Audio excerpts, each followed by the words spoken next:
David Clark. Thank you, Mr Chair. Mr Chair, I want to speak in support of this bill, but I also want to bring some words of caution. It is, of course, a bill that addresses many things, and we will be supporting it because, precisely because it makes sure that our tax system is robust, and we need a robust tax system in order to ensure that as a country we have income that pays for those assets that we need in common, things like roads and hospitals and schools.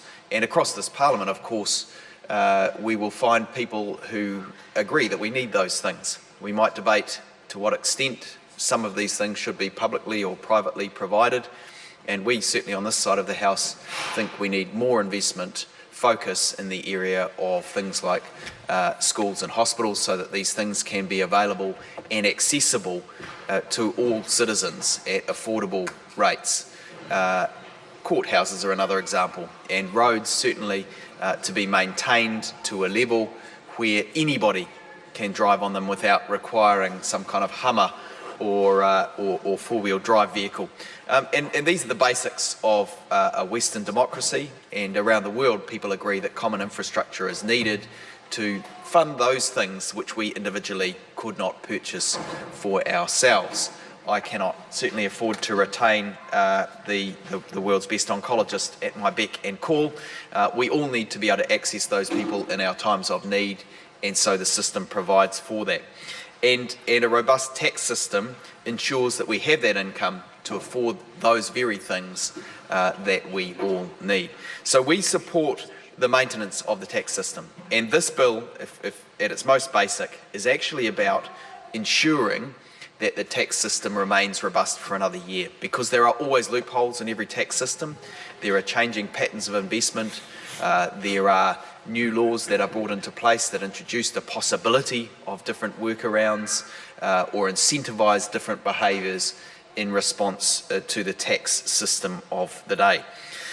We, however, will have some challenges supporting parts of the bill because, for example, with the child support initiatives that we find in the bill, we know that they will be very difficult to implement. We know that the department implementing them has been forced to come back to this House to amend legislation that's been put through before in respect of child support legislation, because it was unable to implement it. Because the IRD computer system is so out of date, it hasn't been repaired as recommended to the current government, it's been neglected. And we know now that they expect a $1.5 billion price tag attached to the IRD computer rebuild, and that that has been on the go slow for quite some time. So we're apprehensive about the government's ability to actually implement some of these changes, and concerned that we spend time in a parliament pushing through changes that cannot be backed up, that are going to require subsequent legislation in the parliament to correct them. That is unfortunate and speaks to a government that has got its priorities wrong. The intention might be there, or the good words, but often the action is lacking. So, and that carries a cost to the taxpayer, I guess, is the point that I'm making, and that is a lost investment if we do we make things that look good on the surface and then have to revisit them, because it costs money to put bills through Parliament. All of the people sitting in the Parliament today are paid, and they have support staff who are also paid, and that is proper and right, but we should not duplicate our efforts where we could do something right once and get it right, and that is the most efficient way of doing it. So, Mr Speaker, one of the other issues that we will have with the bill is the acknowledgement that the existing tax rates stay in place, and because I want to take us back to when they were implemented in 2010, this bill confirms the existing tax rates. Now, when these tax rates were brought in 2010, they gave a huge wealth shift to the wealthiest 1% of New Zealanders. There was a big tax break. 40% of the value of the tax cuts brought in 2010 went to the top 10% of earners. The bottom 20% of earners got just 2% of the cuts, and they were swallowed up immediately immediately Mr. Chair. David Clark. They were swallowed up immediately. David Clark. They were swallowed up immediately in a GST increase that John Key had not signalled in advance. In fact, many have called that a broken promise. That GST increase swallowed up any tax benefit that those lower income earners got in those tax changes.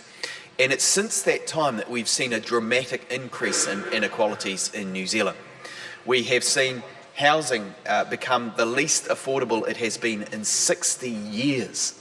In 60 years, Mr. Speaker, we have seen people who work hard every day unable to afford to buy a house in Auckland, and in fact now unable to aspire to own a house in Auckland.